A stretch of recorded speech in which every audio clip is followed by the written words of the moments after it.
देखिए, कल जो पार्टियां जिन्होंने कंफर्मेशन दिया है कि वो इस प्रोटेस्ट में शामिल होंगे, उसमें Congress party, Samajwadi party, TMC, DMK, CPM, CPI, Jharkhand Mukti Morcha, NCP का शरद पवार जी का गुट, शिवसेना का उद्धव ठाकरे जी का गुट,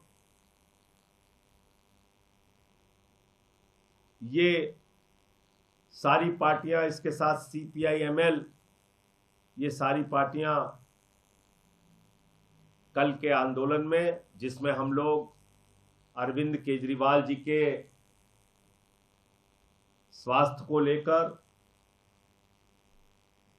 और अवैध तरीके से जो उनकी गिरफ्तारी की गई है, उनकी रिहाई की मांग को लेकर कल जो धरना जंतर मंतर पे हो रहा है, उसमें ये सारे दल जिनका मैंने नाम लिया, और भी 1, 2, 3 दल ऐसे हैं जिनसे बातचीत हो रही है, जैसे ही उनका कंफर्मेशन हो जाएगा उनका भी नाम आपको बताएंगे। अभी तक इतने दलों ने आश्वस्त किया है कि कल के आंदोलन में, कल के धरने में वो लोग शामिल होंगे। समय क्या रहेगा?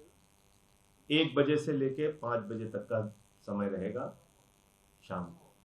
27 जुलाई को भारत के 3 होनहार नौजवान हमसे छिन गए और आज 30 जुलाई को इनके लिए प्रदर्शन करने के बदले, इनके लिए जवाबदेही मांगने के बदले, इनके लिए न्याय मांगने के बदले आज प्रदर्शन करने वाली है इंडिया अलायंस केजरीवाल जी के लिए।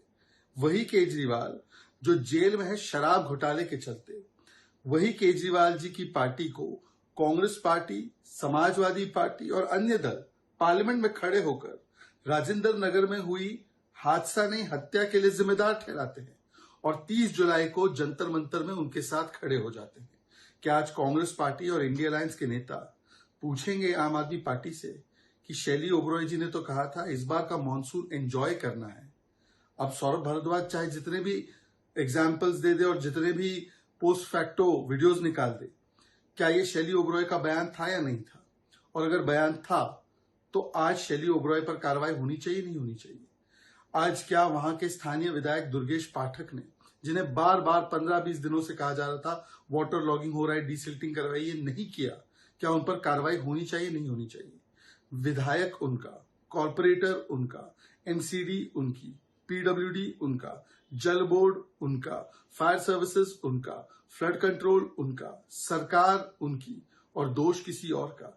आज सवाल यह भी बनता है कि 26 जून को एक शिकायत आई कि किस प्रकार से बेसमेंट में लाइब्रेरी क्लासेस चल रही है, क्या कार्रवाई की उस पर? क्या उन अधिकारियों पर और नेताओं पर कार्रवाई नहीं होनी चाहिए जिन्होंने आपराधिक लापरवाही दिखाई?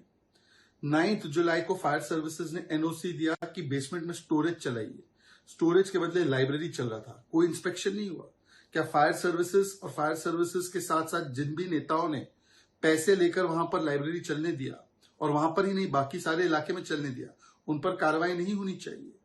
आज क्या आतिशी जी की कोई जिम्मेदारी नहीं, सौरभ भारद्वाज की कोई जिम्मेदारी नहीं? अब तो पत्राचार और लेटर्स आ चुके हैं कि किस प्रकार से एपेक्स बॉडी की भी मीटिंग नहीं हुई और किस प्रकार से ड्रेनेज की सिल्टिंग डीसिल्टिंग का काम भी ठीक से नहीं किया गया, हाईकोर्ट के कहने के बावजूद भी नहीं किया गया, परंतु वही मोडस ऑपरेंडाई है कि अपने दोष के लिए किसी और को जिम्मेदार ठहराइए।